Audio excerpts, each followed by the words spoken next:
Hai, jumpa lagi di ISP Podcast. Kali ini kita kedatangan tamu yang spesial sekali. Ini tamunya most wanted ya, istilahnya apa ya? Banyak dicari orang. Nah, kebetulan ini kita bisa hadirkan di sini di ISP Podcast. Selamat datang Mr. Jatmiko. Iya, ini tepuk tangan dong untuk Jatmiko. Oke. Ya, Mr. Jatmiko ini adalah recruiter manager CTI Yogyakarta. Apa kabar Bapak? Baik, alhamdulillah. Terima kasih atas kehadiran di ISP Solo berkaitan dengan recruiting untuk kapal pesiar, seperti itu.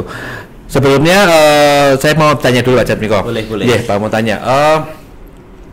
CTI itu seperti apa sih sebenarnya gitu? Mungkin atau sejarahnya atau terbentuknya CTI atau seperti apa Bapak?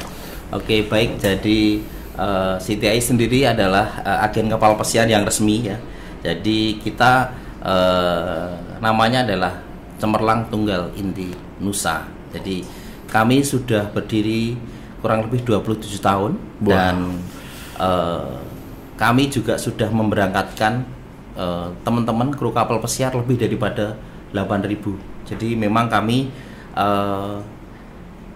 agen yang resmi yang mana kami berada di kota Yogyakarta walaupun alamannya di Bantul. Jadi teman-teman mungkin mana sih kok alamannya di Bantul, tapi teman-teman bisa cari di Google bahwa kantor CTI Yogyakarta itu sebenarnya ada di pusat kotanya.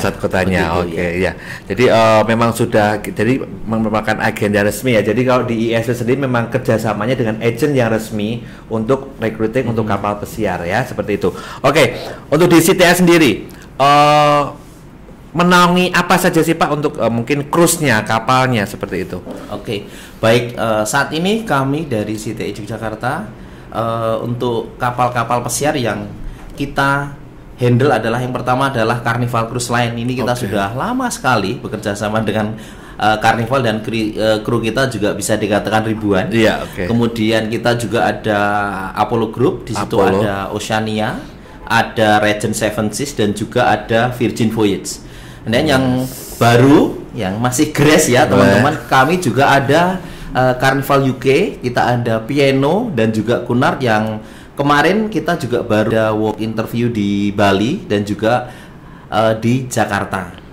Dan kemudian yang ada ini juga fresh news, kita juga akan melakukan rekrutmen buat Royal Caribbean. Dan di bulan ini kita juga diminta kurang lebih sekitar 500 Mas. Jadi kita juga untuk Royal Caribbean sendiri almost all position, dari entry level position juga kita cari. Dan saat ini kami memang banyak cruise line membutuhkan kapal pesiar yang sangat banyak sekali setelah pandemi, dan kita saat ini mulai saatnya untuk mencari kandidat. Dapat bocoran langsung dari recruiternya ya, Pak Jatmiko, bahwa lagi membutuhkan banyak sekali kru kapal pesiar. So, jadi yang sudah lulus dari ISP atau mungkin dari lembaga yang lain, atau terus kemudian juga sudah melakukan pekerjaan mungkin di hotel atau yang lain, nah bisa langsung saja ikut untuk ke kapal pesiar. Nah, ini terus kemudian gini Pak, kan banyak sekali yang pengen kapal pesiar ya, kapal pesiar. Syaratnya apa saja sih untuk bisa ke kapal pesiar? Oke, baik. Untuk syarat bisa bekerja ke kapal pesiar ada sebenarnya juga gampang-gampang susah ya. Susah ya, oke. Yang pertama untuk yang non pengalaman. Jadi non pengalaman dalam artian memang kita masih fresh, sama sekali belum punya pengalaman di perhotelan. Kita syaratnya adalah wajib memiliki minimal 6 bulan on the job training. Oke, 6 dan bulan juga ya. Kita juga ngasih tahu bahwa untuk pengalaman juga silahkan untuk cari di hotel bintang 4 atau bintang 5. And then kalian juga harus continue sebagai entah daily worker ataupun casual monggo. Ya. Setelah itu silahkan kalian apply. Tapi buat teman-teman memang yang sudah punya pengalaman di hotel, mamanya sudah daily worker setahun atau bekerja, Anda silahkan bisa direct apply ke kita. Bisa langsung by email ataupun kontak dengan kami. Kami akan follow up dan akan kami tindak lanjuti untuk aplikan yang melamar ke kita. weight Mas. Dan juga saya mau info ke teman-teman semua bahwa penting ini ya. Karena buat teman-teman terutama buat ini adik-adik yang ada ISP maupun yang dimanapun yang merasa punya posisi sebagai housekeeping attendant ya, ini fresh di akhir bulan ini di tanggal 30 dan 31 Carnival Cruise Line akan datang lagi ke City Eye Yogyakarta untuk work interview. Jadi monggo teman-teman adik-adik yang punya kesempatan dan punya kualifikasi silahkan segera daftar ke kami.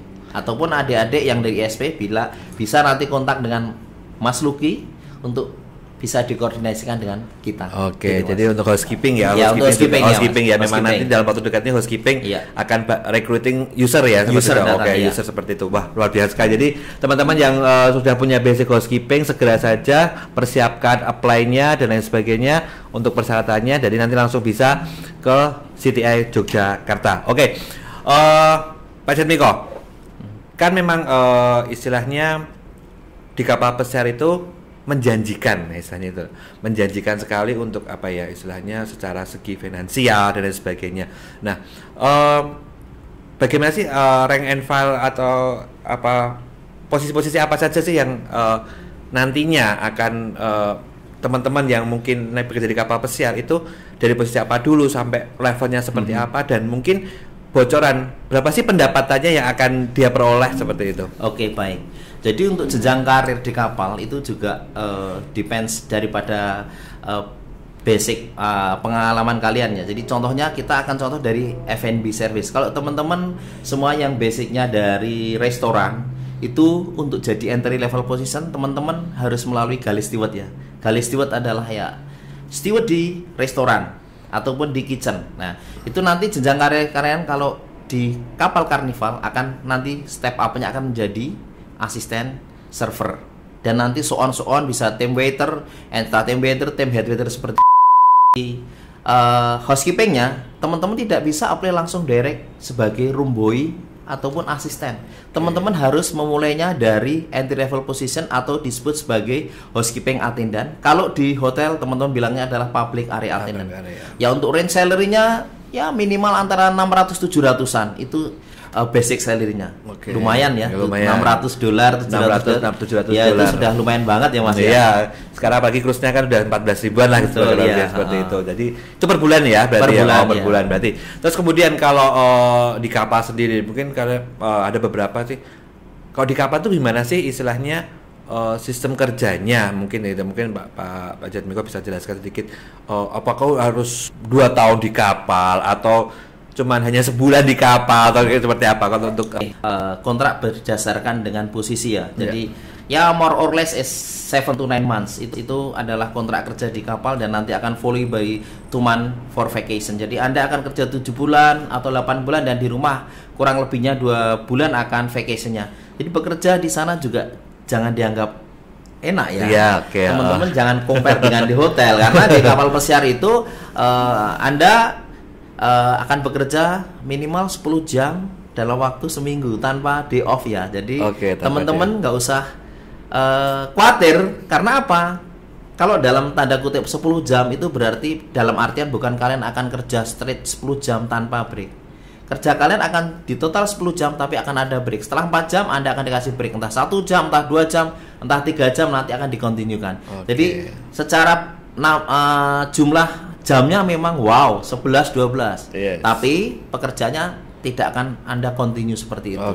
Dan yang jelas di kapal juga adalah kontinuitas ya. Kontrak itu kan akan bisa diperbarui lagi selama kita masih mau bekerja di kapal. Ada kebanyakan orang yang beranggapan bahwa nanti aku cuma sekali aja bekerja di kapal, habis itu nanti gimana harus cari lagi atau lain sebagainya. Sebenarnya enggak ya, jadi ada kontinuitas ya. Jadi akan berlanjut. Jadi mungkin teman-teman tidak perlu khawatir bahwa kontrak di kapal itu dalam ini akan berlanjut, dan mungkin akan berlanjutnya mungkin apa ya Pak? Misalnya beda kapal atau seperti apa?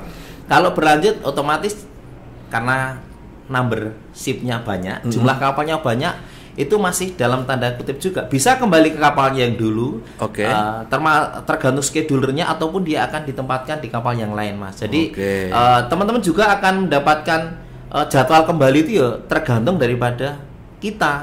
Kalau kita memang selama bekerja satu kontrak bagus, otomatis job letter itu juga kita akan dapatkan kembali untuk join.